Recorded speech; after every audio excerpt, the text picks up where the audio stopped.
Rockstar মুভির look, trailer আর teaser সাড়া জাগানোর পরেও সেটা কি দর্শকের মনে জায়গা করে নিতে পেরেছে? দর্শক কি আগ্রহ নিয়ে মুভিটা দেখছে? দর্শক কি রকস্টার মুভির যে গল্পটা আছে সেটার সাথে নিজেকে কানেক্ট করতে পেরেছে?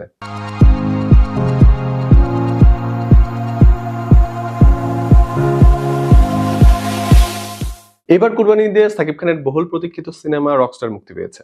ট্রেইলার, টিজার আর পোস্টারে যে হাইপ উঠেছিল সেটা কি আসলে এই মুভি পূরণ করতে পেরেছে? আজকে আমরা আলোচনা করব সেটা নিয়ে।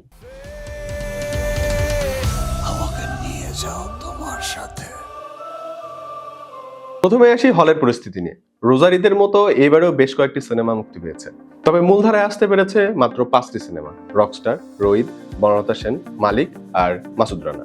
এর একটি কারণ হতে পারে সবগুলো সিনেমা দর্শকের কাছে আসলে সেভাবে পৌঁছাতেই পারেনি।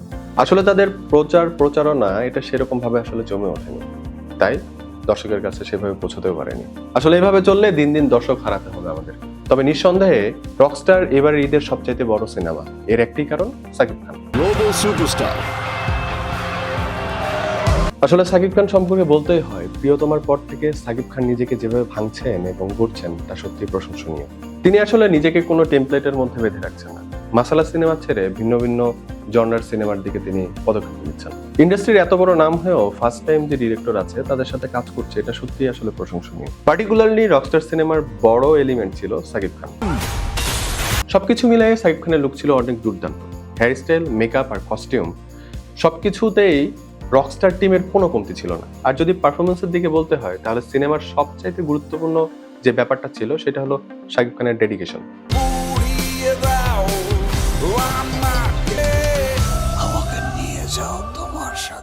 একটা জায়গায় সাকিব খানকে নিজের ভয়েস মডিউল করতে হয়, যে কাজটা ছিল অনেক দুর্দান্ত।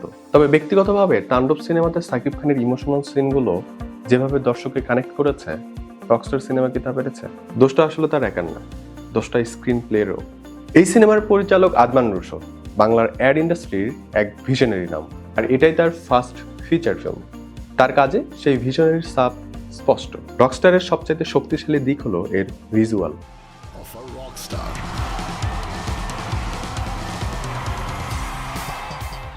সিনেমাটোগ্রাফার আব্দুল মামুন প্রত্যেকটা ফ্রেম খুব যত্নের সাথে বানিয়েছেন। পারফেক্ট স্লোমো আর সুচিন্তিত কম্পোজিশন সবকিছু মিলিয়ে সিনেমাটি দর্শকদের জন্য একটা ট্রিট।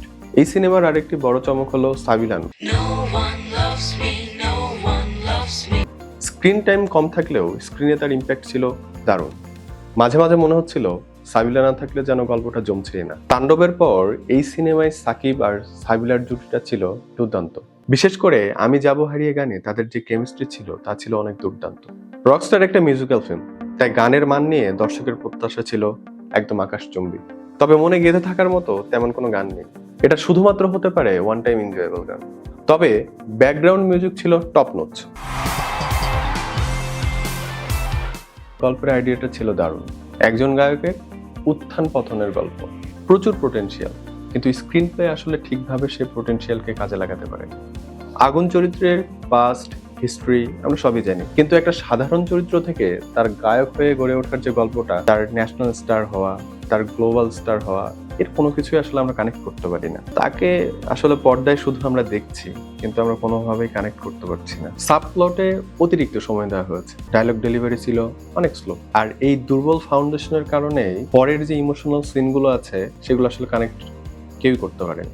তবে সব খারাপ দিক একদিকে, রকস্টার একটা নতুন আইডিয়ার সিনেমা। চারদিকে যখন মাসালা সিনেমার ছড়াছড়ি, রকস্টার সেখানে একটা স্বস্তির নিঃশ্বাস নিয়ে এসেছে। ভিজুয়াল অসাধারণ, সাকিব খানের ডেডিকেশন, সাবিলা নূরের অভিনয়, সবকিছু মিলাই আসলে রকস্টার মুভিটা ওয়ান টাইম এনজয়েবল একটা ফিল্ম। হাওয়ার পরে বাংলা সিনেমায় যে নতুন হাওয়া বইছে, রকস্টার সেই ধারারই একটি চলচ্চিত্র। কিন্তু স্ক্রিন প্লের দুর্বলতা সিনেমাটাকে আসলে সেই পর্যায়ে নিয়ে যেতে পারেনি যেটা দর্শকের প্রত্যাশিত ছিল। একটা ভালো সময় কাটানোর জন্য আপনারা রকস্টার হলে গিয়ে দেখতে পারেন, কিন্তু আসলে মনে দাগ কাটার মতো এটা কোনো সিনেমা না। সো আমার দৃষ্টিতে এই ছিল rockstar. I am signing off and see you in next আড্ডা।